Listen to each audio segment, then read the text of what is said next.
Welcome back to another episode, folks. I've just returned from a quick flash visit to the UK to pick up my daughter Grace. It's amazing to have her back on the farm, and we've been getting some amazing rain today, which is always a pleasure on the farm when you've been going through dry spells.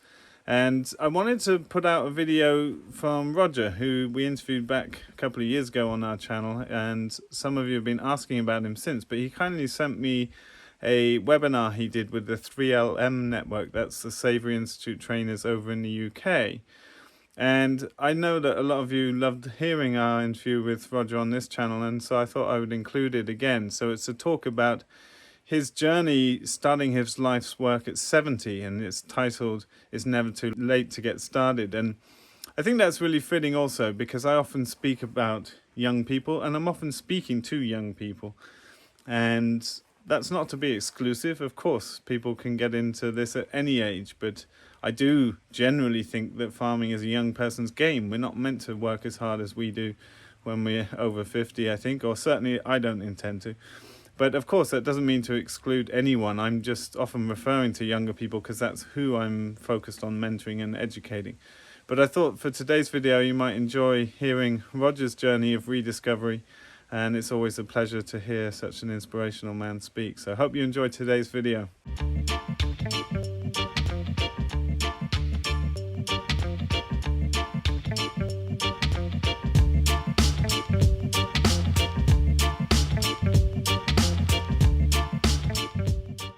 Good evening, everybody, and welcome to Sailean. You might not think it or believe it, but the truth is that it's never too late. How can I say that? Because a whole new beginning opened up for me at the age of 70. And this webinar is about what led me to that moment. I can hardly believe that in my 75th year, I'm talking to all you guys on the internet. But there you go. I'm going to start tonight by giving you 5 words which I would like you to keep in the back of your mind whilst you're listening to me tonight. I'm not necessarily going to refer back to them. I would just like you to remember them. And they are commitment, hard work, dedication, responsibility, and action. I think they're important because of the principles and values that are embedded in them, and because they pepper the story that I'm about to tell. Of all of them, I think that commitment is perhaps the most important in my mind. And I want to read you something from a guy called E.H. Murray, who led the Scottish Himalayan expedition. I don't know what year that happened in, but it's something that never fails to move me, and I hope moves you too. Until one is committed, there is hesitancy, the chance to draw back, always ineffectiveness. Concerning all acts of initiative and creativity, there is one elementary truth, the ignorance of which kills countless ideas and splendid plans. That the moment one definitely commits oneself, then providence moves too. All sorts of things occur to help one that would never otherwise have occurred. A whole stream of events issue from the decision, raising in one's favour all manner of unforeseen incidents, meetings and material assistance, which no man could ever have dreamt would come his way. I have learned a deep respect for one of Goethe's couplets. Whatever you can do, or dream you can, begin it. Boldness has genius, power and magic in it. I just love that. I think it simply means that, provided we're committed to the task at hand, that we should never ever be frightened of stepping out purposefully in the direction of our dreams. We may eventually be able to accept a statement like this and adopt it as a belief of our own, but not in the beginning. In the beginning, we come from nowhere, our spiritual dimension, to this our physical reality, into the now here. I just love that play on words, and for what they so accurately describe. We know that we're destined at the end of all this life stuff, with all its challenges, successes, failures, mistakes and imperfection, to go back to nowhere and be our spiritual selves again. When we arrive here, we are perfect, a blank sheet of paper to be written on. But from the moment we draw our first breath, we're conditioned, indoctrinated, and given a set of beliefs by those who love us best. These beliefs are not our own, although we may call them so. For 95% of people, these are the beliefs that they will cleave to for the whole of their adult lives and never reach a point where they would have what I would call knowings of their own. It took me until I was 65. Isn't that shocking? What you see is Michael, Marjorie and me. My mum and dad are smiling on reaching that perfect day. What it doesn't show you is what they had to go through to get there. A world war, 6 years of unremitting hell on earth. My mum lost her first husband in the first few weeks of the conflict. They'd only been married a year.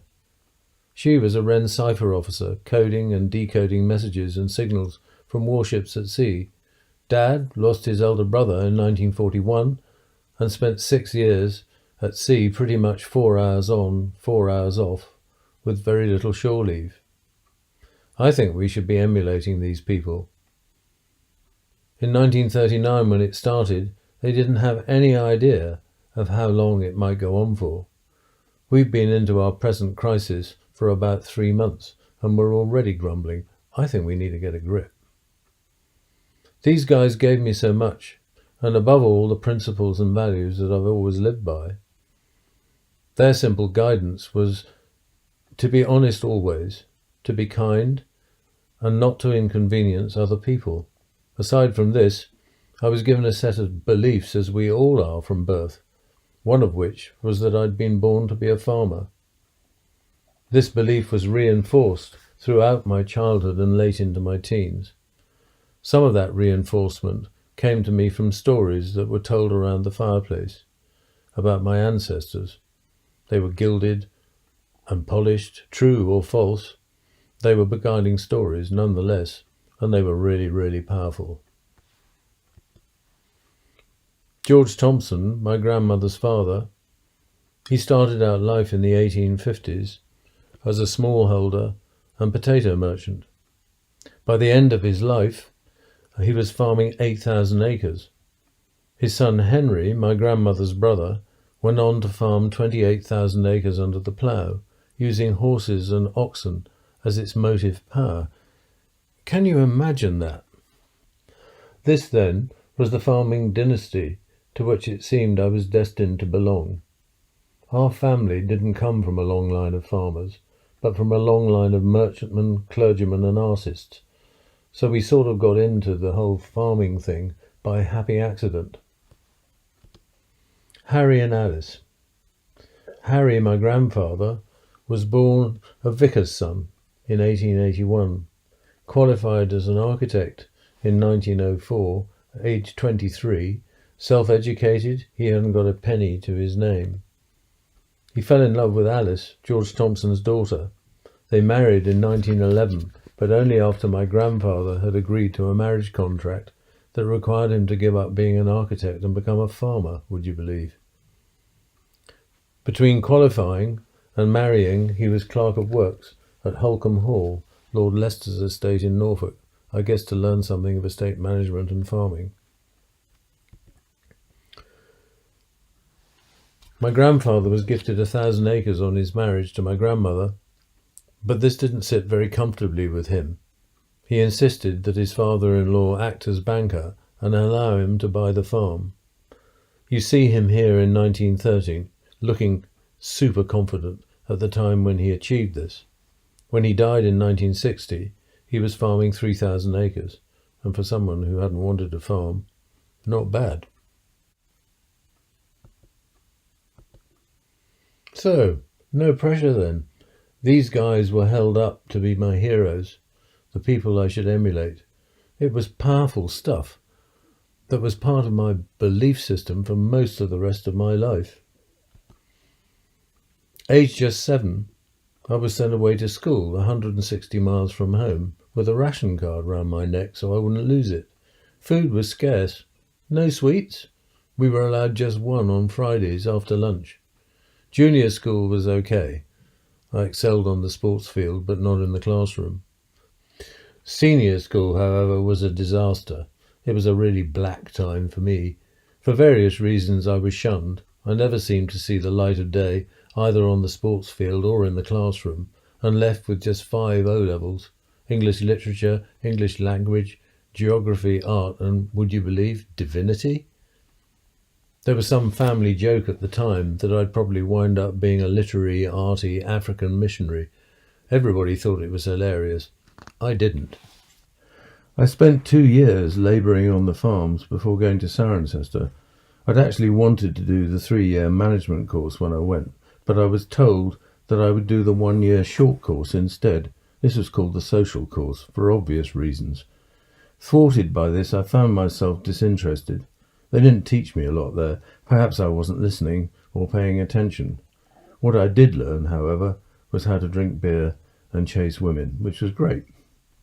I went to Australia for 2 years after that, worked my passage as a deckhand on a cargo ship out and back, left a boy, and came back very much a man. I arrived home expecting that I would be right at the centre of things, helping to run and farm 3,000 acres. I wasn't allowed in, and had to sit on my hands and watch a catastrophic decline unfold in family fortunes that it seemed that I was powerless to either influence or stop. In 1967, I got married, probably to get away from home. In the same year, the first 370-acre farm was sold. In 1972, the 1,000-acre farm that I was working on as a foreman was sold too. Very suddenly, I had nowhere to live with my young family. I had a blistering row with my dad that day, and was told to go and farm a 250-acre farm down the road on my own.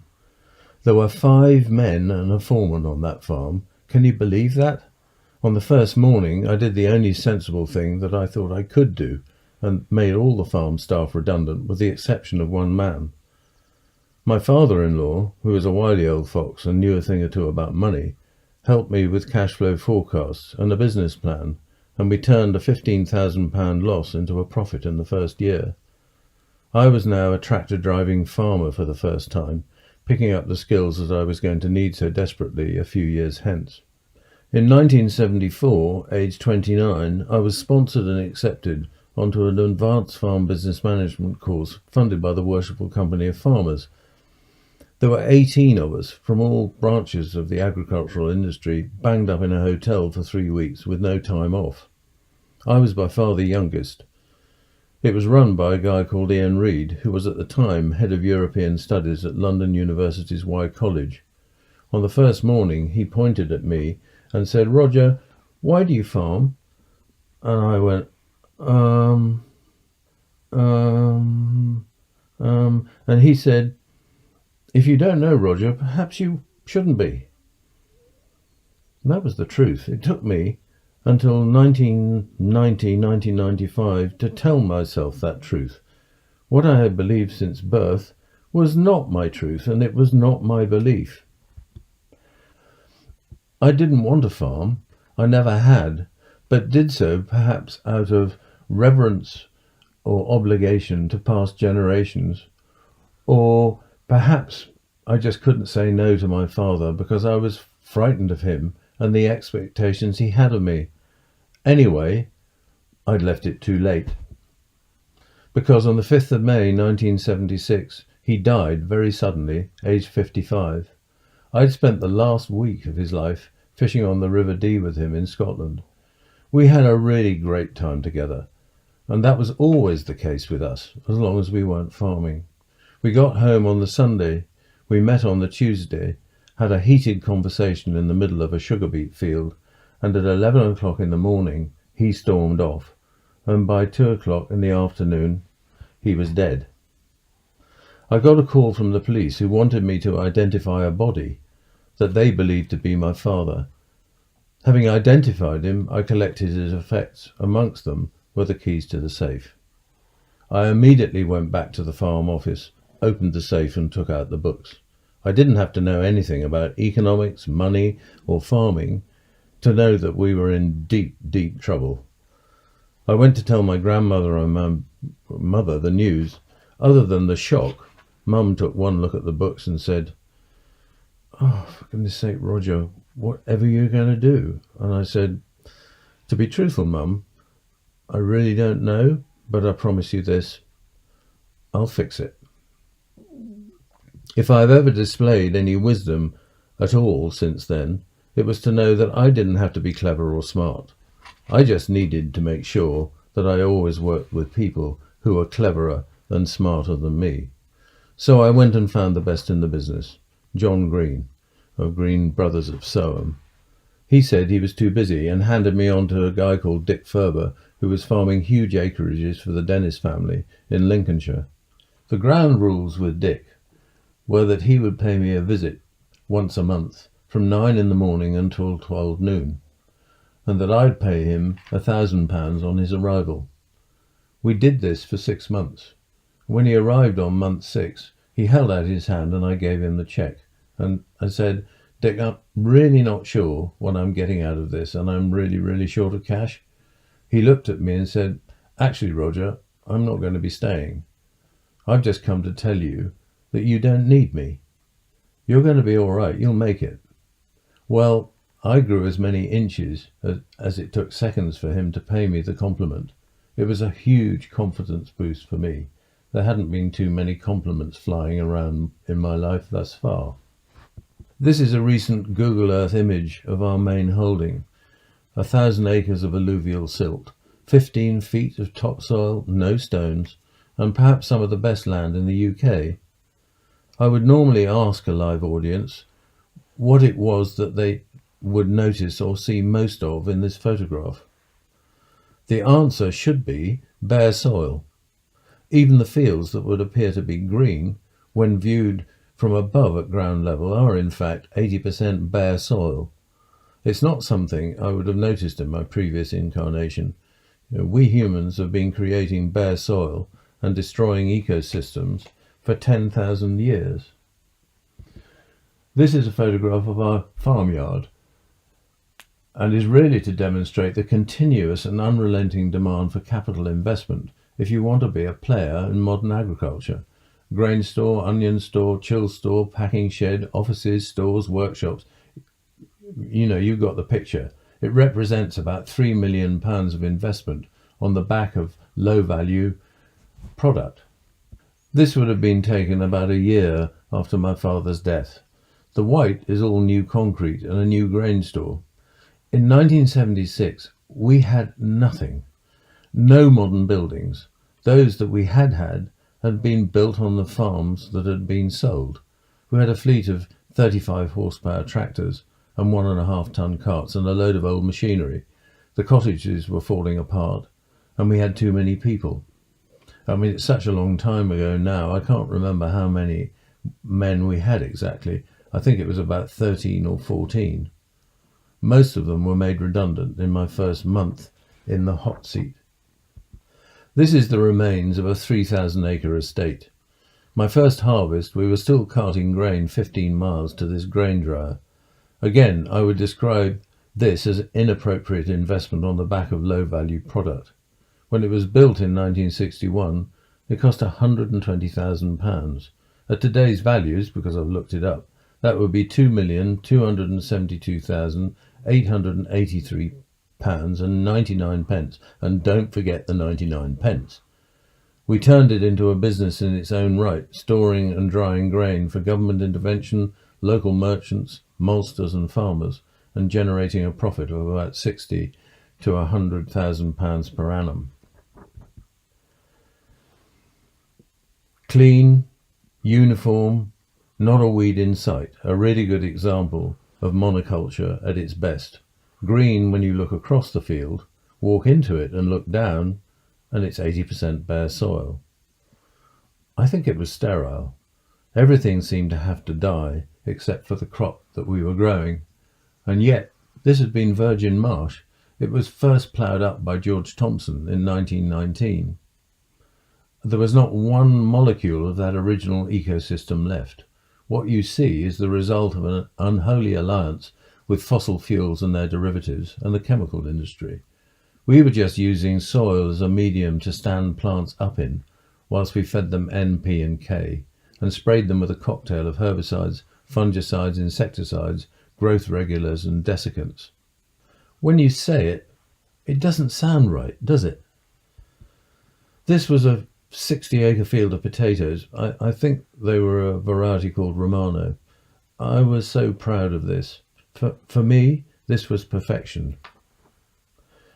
This and the previous photograph, the super clean wheat field, and turning the grain dryer into a business in its own right, were the epitome of what I was all about at the time.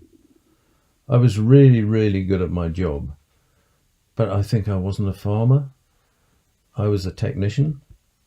This is the same field in the autumn of the year, me with my youngest son George. Guess who he was named after? Now 42. And what do you see? Bare soil and compaction. This is a picture, and you'll have to excuse the language, of my big fuck-off tractor. I just loved it. Great clouds of black smoke with an exhaust pipe you could stick your fist into, air-conditioned and quadraphonic sound, insulated against the natural world. It could pull 8 furrows at 9 inches faster than you could walk. One man could plough 100 acres in a day, no problem. It worked 24 hours a day in 2 shifts, from harvest time until late autumn, subsoiling and ploughing. 2 drivers and amazing work rates. But what do you see? Bare soil. The unintended consequences of laying soil open to wind, rain and sun have been with us for millennia, but more so within my lifetime. Technology has accelerated the damage exponentially, and I'm the industrial exemplar of all of this. Shame on me. This video clip was sent to me by a girlfriend who'd been driving through a heavy downpour in Yorkshire. She'd recently been talking to us about soil and land management, and she knew she had to film what she was seeing and send it to me.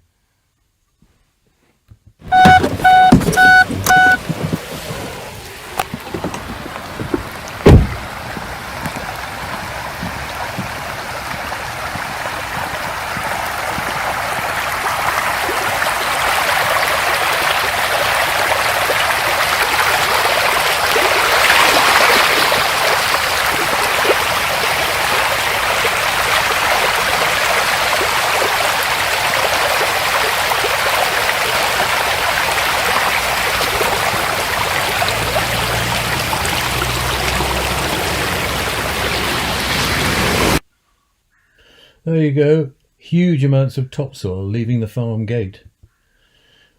We're losing 27 tonnes of topsoil for every tonne of food that we produce globally, and we burn 10 calories of energy for every calorie we eat. Well, we were suffering from collapsing soils after rain. It would run together and then bake like concrete, making the establishment of crops, especially those from small seeds, really problematic. Knowing what I know now, I know that I have the solutions to these and other soil-related problems. If I could have my farm back now, I would be doing something truly radical. If I'm honest, the whole farming thing terrified me. The bank in the early days were always on my back. The weather was always unpredictable, at least I thought so, and we didn't understand what was going on underneath our feet. If we had, we would have no doubt done things differently. It took 20 years. We now had a very smart farming operation. I had done the job that I'd been given to do. There was a Damascene moment when one day I thought I was going to be farming for the rest of my life. We were on an even keel. We'd done all the difficult stuff. Some plain sailing now. Only to wake the next morning knowing that I needed to sell the business, that I just didn't want to do this farming stuff anymore. The farm was sold. We gave the money away to our linear family, leaving enough money for Gilly and I to buy a house and renovate it. There was a great and good levelling in the family. It had never sat very comfortably with me that my siblings didn't get a penny piece on my father's death. That was now taken care of. So we bought our freedom. I was bleating to one of my boys about not being quite sure what I was going to do with myself. He looked at me incredulously and said, "Oh, for goodness sake, Dad, get a clue." I thought, cheeky young monkey. "What did you want to do when you were 17? I said, "Well, I wanted to go to art school." And he said, "Get off your arse." So I did. I went to college and did a 2-year furniture making and design course. I absolutely loved it. It became a big part of what I thought my future was going to be about. Earlier, Gilly and I had discovered that we couldn't have children together, which was a huge black emotional hole. We knew we needed to find a new purpose in life, so she sold her thriving dental practice at pretty much the same time that I sold the farm. We decided that we would spend the whole of the rest of our lives adventuring, doing the things that we had either never dared do or never had time to do. So we flew aeroplanes, raced motorbikes, rock climbed, firewalked, skied, did all sorts of crazy stuff. Amongst all of that, we bought a house in the foothills of the Pyrenees from a couple of very pissed people at a bullfight for what seemed like peanuts at the time. 90,000 for a newly renovated Landaise farmhouse, 1.5 acres and a swimming pool, with some of the proceeds from the dental practice. We thought we might live there. I mean, what's not to like? We could and did let it for £1,000 a week when we weren't using it in the summer months. I mean, it was a good deal. One of the things I wanted Julie to try was sailing. So we booked ourselves a passage on a charter boat that was going to sail from Brixham on the south coast of England down the west coast of France. And since we were thinking of going to live in France, it seemed like a really good idea. It was so popular that in order to secure a berth on the boat, we were asked to pay £1,200 at the time of booking, a year in advance of going on the holiday. It actually seemed a bit steep at the time, but we booked it anyway and promptly forgot about it. 3 weeks before the due date, we had a phone call from the charter company saying that they'd had an accident with the boat. It had been repaired, but they didn't want to leave UK waters. They had decided that they were not going to sail down the west coast of France, but were going to sail up the west coast of Scotland instead. And I went, oh. Gilly said, "Oh, come on, Rog, where's your attitude? It's just sailing, for goodness sake. Anyway, it would be a great trip on the bikes." Well, it was, and we had a good week. Although the company and the food were great, the weather wasn't. Either no wind or too much. There were 19 people on board. Other than the skipper and the first mate, we seemed to be the only physically fit people, and it turned out to be a lot of physical work. So by the end of the week, we were absolutely knackered. But what we saw from the deck of the boat was absolutely stunning. Before we got back on our bikes to go home, Gilly said, "Do you think we could live in a place like this?" The answer was really a resounding yes from both of us. We would go home and test market our house. That was at the end of August 2001. We just finished a 10-year renovation on an Elizabethan hall house in Norfolk. It was a wreck when we bought it. Underneath the wreckage was an untouched original, and by the time we finished it, it was just perfect. On a Saturday morning in mid-September, just after our holiday, we were sitting at our kitchen table writing out the particulars for the house, drinking a cup of coffee. Bread had just come out of the oven, when there was a knock on the door. There stood a young couple. They said they'd been passing, saw the house, thought it was so beautiful that they couldn't resist the temptation to knock on the door and ask if they could have a look round. The intrusion meant that it took a minute or two to agree. After a guided tour, a cup of coffee, they got up to leave. The guy put his hand in his pocket and handed us his card and said, "If you're ever thinking of selling this place, could you get in touch?"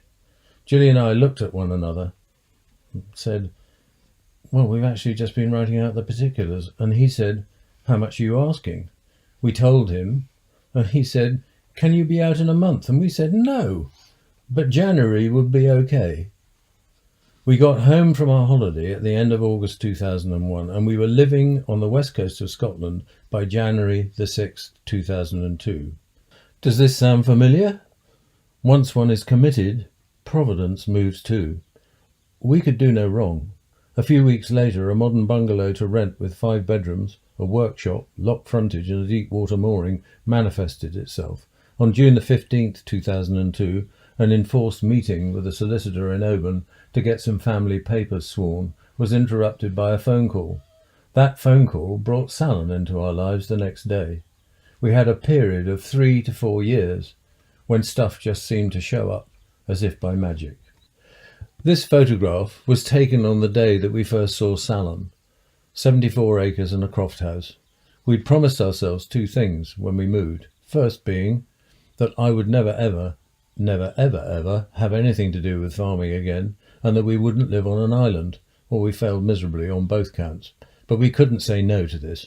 We arrived at 11:30 that day, and by 1:30 the deal was done. We were about to experience what happens when you get out of the way and let nature do what she does best.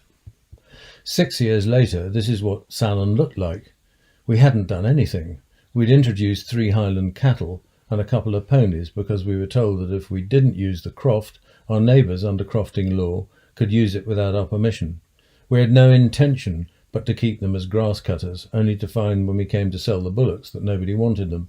So we had them slaughtered and butchered and sold the meat. That was the beginning of a small direct sales business that's still going today. This is what it looked like 2017 and 2018. 2002 to 2009, Sailean was a lifestyle choice. We'd retired, for goodness sake. And quite frankly, it was like living on the edge of heaven.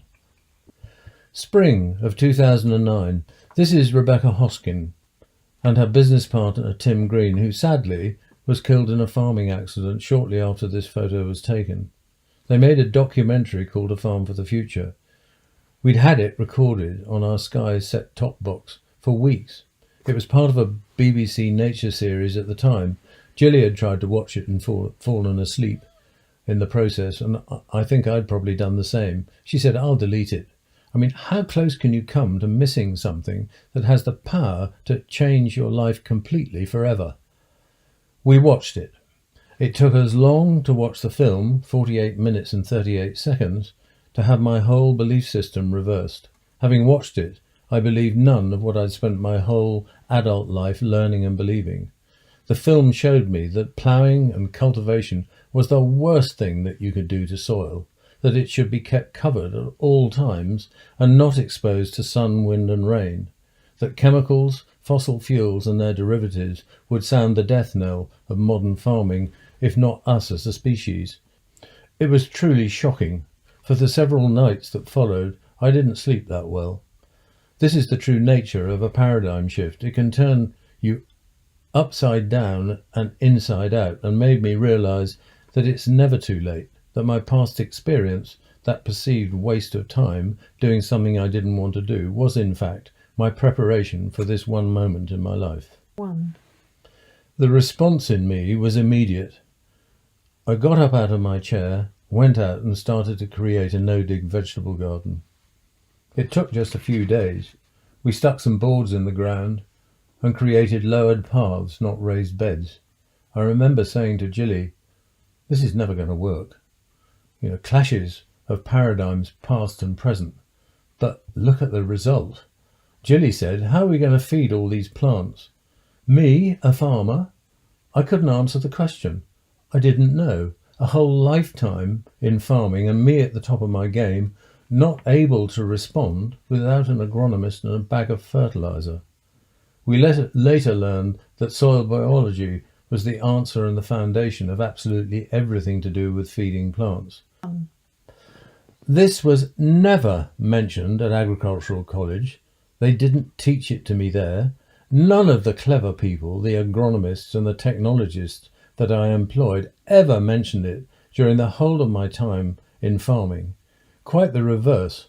In the mid-1980s, I went out to the USA to study strawberry growing, brought back the technology and took average yields from the UK's 3.5 tonnes an acre to 12. The first step in the preparation to achieve this, I was told, was to sterilise the soil? Good grief, whatever did we think we were doing? It brings to mind at the same time the day that Gilly came to live with me on the farm. on the 10th of May 1985, etched into my consciousness forever, that when we woke up on the morning of the 11th, she said to me, "Good morning, sweetheart. I've been thinking about the farm. I know I'm not a farmer, so please don't think me critical or patronising or stupid even, but where are the animals?" Oh, how I wished that I'd been able to listen. This was a gem, a view into the world of whole systems thinking. From this huge paradigm shift started the very real journey to living authentically with our own set of beliefs and a commitment to make a difference. We started by following Joel Salatin and got into trying mob grazing, just the beginning of understanding the principles of mimicking nature with animals bunched and moving, putting dung and urine where it was meant to be, not where it's so commonly found by permanent water sources or shady trees. We were growing topsoil and sequestering carbon. This was our first attempt. It was so obviously right from day one. I couldn't have told you why. We had no idea what we were doing, but we were excited to be observing and responding to what happened on a daily basis in our new paddocks, and noticing how differently our animals behaved with every change that we made. Then we came across Alan Savory's TED Talk, and that completely blew our minds. Shortly afterwards, we were sitting watching television, and this advert suddenly appeared on my iPad. I immediately and unilaterally decided to book and pay for a ticket for myself. Oops, I hadn't run it past Jilly. I hadn't checked that I could get a flight even. I turned to her and said, "Sweetheart, I've done something really stupid." Showed her the advert. "I've just booked myself in for this conference without consulting you." And she said, "So I don't get to come?" Before we went to bed, we'd spent what seemed like a lot of money. We flew to America, and those few days in October 2015 were life-changing. We left for home feeling that we were right at the cutting edge of the changes that humanity needed to be making. I was 70 and knew that with Jilly's help and the beliefs that I now held, that I had some significant work to do. A lot of it fueled by what I had previously considered to be my wasted past experience. It actually became very valuable. We have never really wanted to run a business here ourselves. We'd both done that before and didn't want to do it again. But over time, it had steadily been heading in that direction. And we'd been getting older. I can't say that I ever noticed that until it was almost too late. Joel Salatin suggested in one of his books that us older folk should be getting out of the way and helping the young to get into farming, and at the same time helping ourselves to get out. By swapping our experience, expertise and money for physical energy that we were fast running out of. Self-interest has played a big part in all of this. We didn't want to leave this heaven on earth, but not coping with the work was becoming a problem. So we were looking for the right couple. Dan and Fika showed up in September 2016 and seemed to be a good fit. Everything went well until November 2018, when Fika became pregnant. This seemed to change their whole physical and emotional landscape, and in early 2019 they came and told us they couldn't stay. It was a big shock, not least because we had come to be very fond of them both. When they left in mid-summer 2019, it seemed like we had wasted 3.5 years. However were we going to find the right people?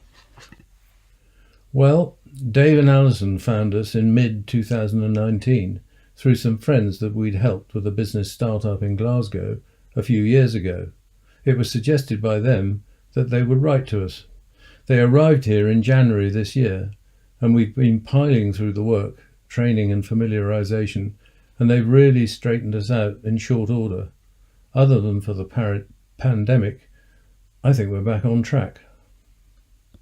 During these ups and downs, we've been piloting and trialling various enterprises designed to differentiate ourselves from the competition, finding niches into which we fitted, whether it be managing our land and soils differently, whether it be rainbow egg-laying hens, 100% grass-fed beef and lamb, pastured chicken, or that we were not organic because we're beyond it, choosing always to be customer endorsed and certified. So what you see here are the photographs of the beginnings of all of this over the past few years. Gilly had always wanted to have chickens, but we couldn't have them because we had a mink problem. We trapped 70 or so in 4 or 5 years, and then I asked her, well, how many chickens do you want? A dozen? And she said, oh, for goodness sake, no, 5 would be fine. So I built her this chicken hut, which became known as the Chalet, because it looks like one, on a small trailer that was sitting around in the yard doing nothing. The first year, we had 65 chickens. Mark II followed as a matter of urgency, followed by Mark III, the Chick Inn. We very quickly realised that chickens provided fantastic ecosystem services and are really great pasture renovators when coupled with grazing animals. We piloted heritage chickens and pastured broilers for meat to find out whether we could grow them successfully in our wet climate. We're now licensed to kill chickens on farm and are the first new entrants into the Scottish poultry industry since devolution, and I'm the oldest chicken slaughterman in the country. We fattened lambs to 18 months here ever since 2013, but we couldn't control them. All our fences run down to the sea, so all they had to do was wait for low tide, and then they could graze anywhere they liked. We now have them under control and graze them with the cattle and chicken. We use a Kiwi Tech 3-line electric fence system, which is equally good for cattle and sheep. It gives us the opportunity to have an infinitely flexible system that means we can change the format of our multi-paddock system at will to suit our stock and ecosystem management. This is me demonstrating the ease with which a 3-line fence can be put up. It's equally quick to take down.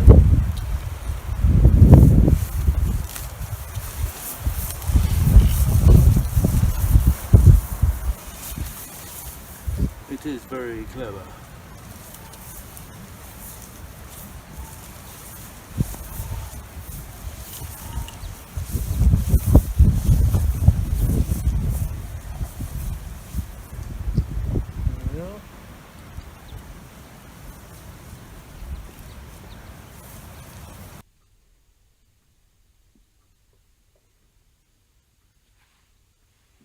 We now graze behind electric fences winter and summer. Holistic plan grazing means that we know in advance of the year which paddock our animals will be in at any date during the summer or winter grazing periods, and that they will be in the right place at the right time for the right reasons. All paddocks get rested for 60 to 90 days between grazings. We've seen a 297.38% increase in forage production since 2015. Now for some befores and afters. The results. 2003. What do you see? A pasture with short grass, set stocked, overgrazed, understocked and liable to runoff. Same view. What's the difference? Longer grass, a pasture that has been allowed to recover, an explosion of trees and vegetation and more diversity. These pastures will infiltrate water and store it. No runoff. This was taken just after we'd taken possession of the farm. The valley was floor-to-ceiling rushes. You can see that I've been doing some topping. I wished I'd taken the photograph earlier, before any topping had been done, because 16 years later, same view, a different time of year, but I'm sure you can see the difference. I can tell you that most of the change, with all of these pictures, including this one, has happened in the last 5 years. Same valley from a different angle, and animals up to their bellies in grass. I think this is just beautiful. This is a short clip that was taken from pretty much the same place as the last photo in February 2013, just 2 years before we changed our management practices.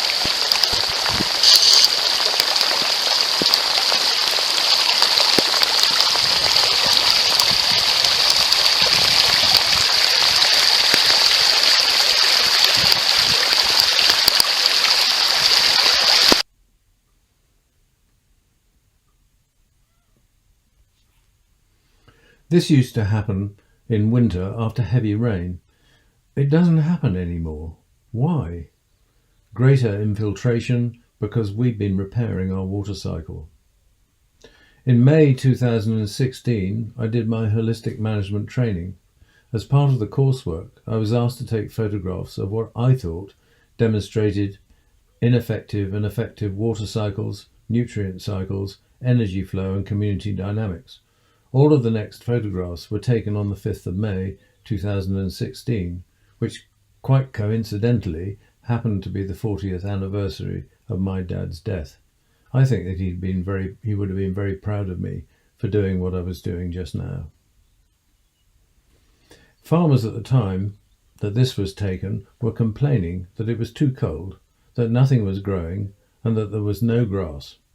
So what do you notice? Look at the foreground. No one seems to have noticed that the roadsides and the grass there is growing. The land in the background is overgrazed, understocked, with no rest and no energy reserves to grow from. The same field, looking down onto the pasture over the fence, what do you see? Not much grass, lots of bare soil, and no diversity. Now let's look at our own pastures, looking across and down. This is less than a mile down the road from the last photographs. Same day, all the same native grasses, just very different management. I'm going to finish this evening by showing you a daily move. This is something that the uninitiated imagine to be a chore.